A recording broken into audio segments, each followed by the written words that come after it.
வணக்கம், welcome to Guru Shanti kitchen. இன்னைக்கு அரிசி வத்தல் எப்படி செய்யறதுன்னு சொல்லி தாங்க பார்க்க போகிறோம்.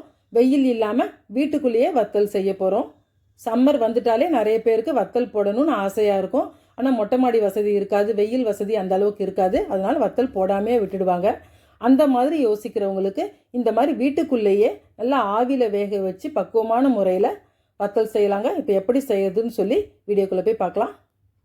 இப்போ இதுக்கு ஒரு கப் பச்சரிசி எடுத்துருக்குறேங்க. 250 கிராம் அளவுள்ள அரிசி இது. இந்த அரிசியை நல்லா 2-3 டைம் வாஷ் பண்ணி எடுத்துக்கலாங்க. இதை இப்போ அரிசி ஊறுறதுக்கு ஒரு கப் தண்ணி சேர்த்துக்கலாம். எந்த அளவுக்கு தேவையோ அந்த அளவுக்கு சேர்த்துக்கோங்க. தண்ணி சேர்த்து ஒரு 6-7 மணி நேரம் நல்லா ஊற வச்சிடலாங்க.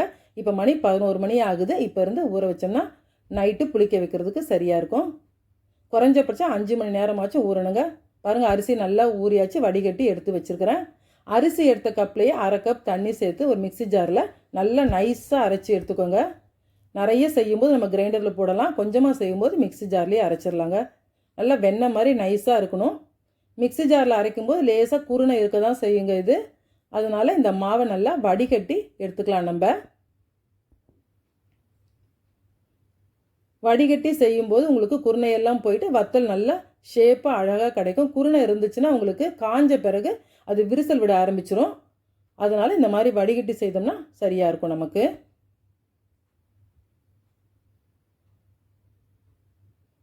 பாருங்கள், இந்த அளவுக்கு குருணை இருக்குது. அதனால தான் நம்ம இந்த மாவை வடிகட்டி எடுத்துருக்குறோம். இப்போ வத்தலுக்கான மாவு நமக்கு ரெடியாக இருக்குது. இதில் உப்பு எதுவும் சேர்க்க தேவையில்லை. இப்போ இந்த மாவு 12லேருந்து 15 மணி நேரம் நல்லா புளிக்க வச்சு எடுத்துக்கலாங்க. இன்றைக்கி நைட்டு ஃபுல்லாக புளிக்க வச்சுட்டு மறுநாளும் ஒரு மத்தியானம் வரைக்கும் இருந்ததுன்னா சரியாக இருக்கும் உங்களுக்கு. அந்த அளவுக்கு புளிப்பாக இருந்தால் தான் வத்தல் நல்லா டேஸ்ட்டாக இருக்கும். இல்லைன்னா கொஞ்சம் சப்புன்னு இருக்கிற மாதிரி டேஸ்ட்டு கம்மியாக இருக்கும். இப்போ மறுநாள் பார்க்கலாம். பாருங்கள், நல்லா புளிச்சு வந்திருக்கு மாவு உங்களுக்கு. இதை நல்லா ஒரு கரண்டி போட்டு கலக்கி கொடுத்துடலாம். வெறும் அரிசி மாவுன்னு சொல்கிறதுனால அப்படியே உங்களுக்கு கட்டியாக இறங்கி போயிருக்கு. இது நல்லா கலக்கிட்டோம்னா சரியாக வந்துடும்.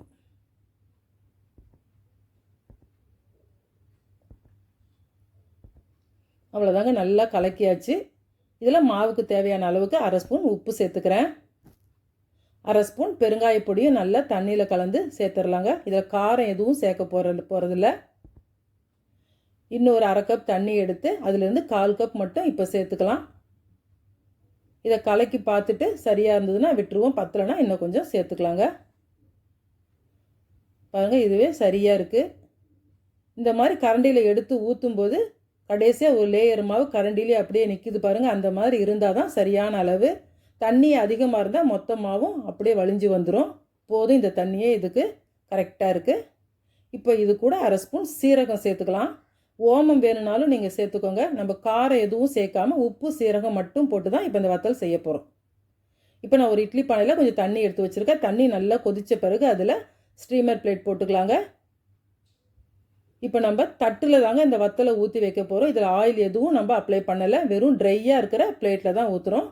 1/4 கரண்டியை விட கம்மியாக கொஞ்சம் மாவு எடுத்து இதில் ஊற்றி நல்லா மெலீஸாக தேய்ச்சி விட்டுடுங்க. நம்ம வீட்டில் எந்தெந்த தட்டு நமக்கு அது உள்ளே வைக்கிறதுக்கு சரியாக இருக்குமோ அந்த மாதிரி தட்டு எல்லாமே நம்ம யூஸ் பண்ணிக்கலாம். இப்போ இதை மூடி வச்சுட்டு கரெக்டாக ஒரே 1 நிமிஷம் வேக வச்சா போதுங்க. பாருங்கள், சூப்பராக நமக்கு அரிசி வத்தல் ரெடி ஆயிடுச்சு. சட்டுன்னு ஆகிடுங்க வேலை இதில் நமக்கு. இப்போ நல்லா இதை ஆறட்டும். இன்னொரு வத்தலையும் போட்டுக்கலாம். அதை விட கொஞ்சம் பெரிய தட்டு தான் எடுத்துருக்கிறேன். அதுலேயும் 1/4 கரண்டி மாவு சேர்த்துட்டு நல்லா தேய்ச்சி விட்ருங்க.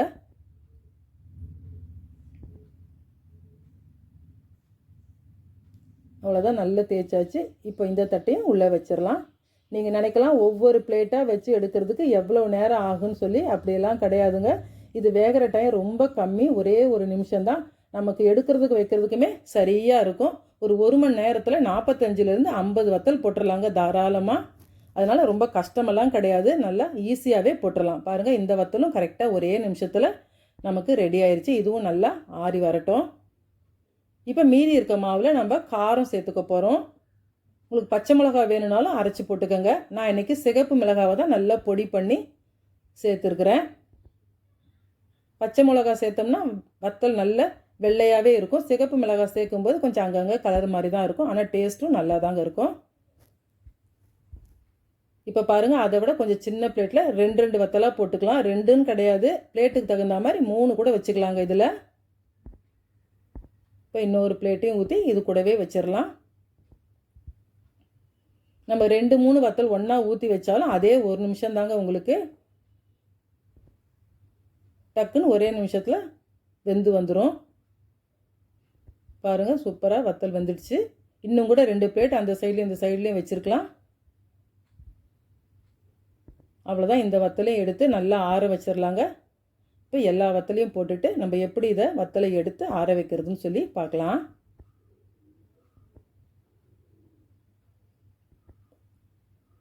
பாருங்கள், இந்த அளவுக்கு நான் ஒரு வெள்ளை துணியை நல்லா விரித்து போட்டு வச்சுருக்கிறேன். இப்போ அதில் வத்தல் காய வச்சிடலாம். இந்த மாதிரி ஒரு கத்தி எடுத்து அந்த கார்னர் ஃபுல்லாக நல்லா எடுத்து விட்டுடுங்க லேசாக. வத்தல் சரியாக வேகலைனாலும் வத்தல் எடுக்க வராது. தண்ணி அதிகமாக இருந்தாலும் அங்கங்கே ஒட்டி ஒட்டி வரும். சரியான அளவாக இருந்தால் தாங்க கரெக்டாக உங்களுக்கு வத்தல் வரும். அதிலிருந்து நம்ம பிளேட்டில் எண்ணெய் எதுவுமே பூசவே இல்லை. பாருங்கள் என்ன அழகாக வரப்போகுதுன்னு சொல்லி.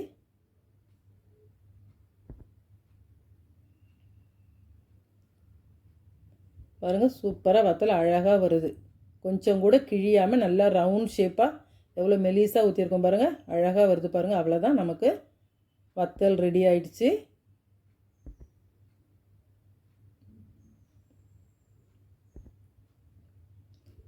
இப்போ இதே மாதிரி இன்னொரு வத்தலையும் எடுக்கிறத பார்த்துடலாம்.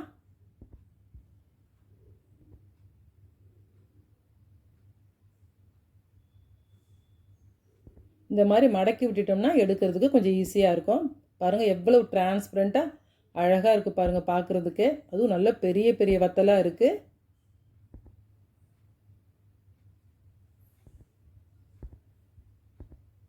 இது காரம் போட்ட வத்தல்.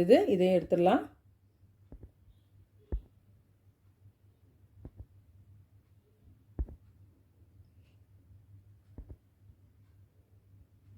அவ்வளோதாங்க. இப்போ எல்லா வத்தலையும் மொத்தமாக எடுத்து ஆற போட்டுட்டு எப்படி காய வைக்கிறதுன்னு பார்த்துடலாம்.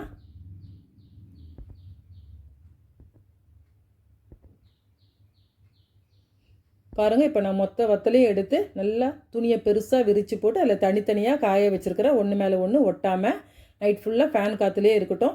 மறுநாள் காலையில் பாருங்கள், எங்கள் வீட்டு பால்கனியில் ஒரு மணி நேரம் வெயில் வரும். அந்த வெயிலில் தான் வச்சுருக்கிறேன். ஃபேன் காற்றுக்கு இந்த அளவுக்கு நல்லா காஞ்சி வந்திருக்கு பாருங்கள். இப்போ இந்த வெயிலில் வைக்கும்போது இன்னும் கொஞ்சம் நல்லா காஞ்சிரும். இன்றைக்கி லஞ்சுக்கு இந்த வத்தலை நான் வறுத்து காமிக்கிறேன் உங்களுக்கு. எல்லாமே நல்லா அழகாக காஞ்சி வந்திருக்கு பாருங்கள். நல்லா காஞ்சி வந்தாச்சு. எப்படி உடையுது பாருங்கள், அந்த அளவுக்கு நல்லா காஞ்சிச்சு. இப்போ வத்தலை வறுத்து பார்த்துடலாம் நம்ம. இப்போ எண்ணெய் காஞ்சதும் வத்தல் போட்டுடலாம்.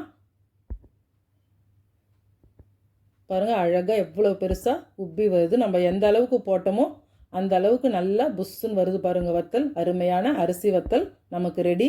நம்ம சட்டுன்னு ஒரு மணி நேரத்துக்குள்ளே இவ்வளோ வத்தல் ரெடி பண்ணிட்டோம். கஷ்டமே கிடையாதுங்க. இதை ரொம்ப ஈஸியாக போடலாம். இது நல்ல ஹெல்த்தியானதும் கூட. நம்ம கடையிலலாம் வாங்குறப்ப அது எந்த அளவுக்கு சுத்தமாக அதை காய வச்சு எடுத்துருப்பாங்கன்னு தெரியாது. இது நம்மளே செய்யும்போது அது நமக்கு ரொம்பவே சந்தோஷமாகவும் இருக்கும். நல்ல ஹெல்த்தியானதும் கூடங்க இது. இப்போ இந்த வத்தலை இப்படி முழுசாக தான் செய்யணும்னு அவசியம் கிடையாது. நல்லா நொறுக்கி போட்டு அப்பளப்பூ மாதிரி கூட சாப்பிட்லாம். அதுவும் வித்தியாசமாக இருக்கும் சாப்பிட்றதுக்கு. சூப்பரான அரிசி வத்தல் நமக்கு ரெடியாக இருக்குது.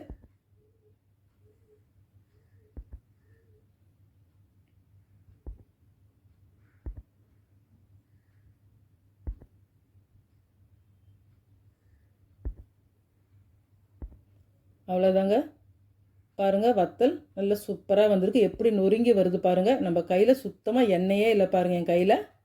அருமையான வத்தல் ரெடி. இதே மாதிரி நீங்களும் ட்ரை பண்ணிவிட்டு கமெண்ட் பண்ணுங்கள், லைக் ஷேர் பண்ணுங்கள். இந்த வீடியோ கண்டிப்பாக உங்களுக்கு பிடிக்கும்னு நினைக்கிறேன். பிடிச்சிருந்தா சப்ஸ்கிரைப் பண்ணிக்கோங்க. நன்றி, வணக்கம்.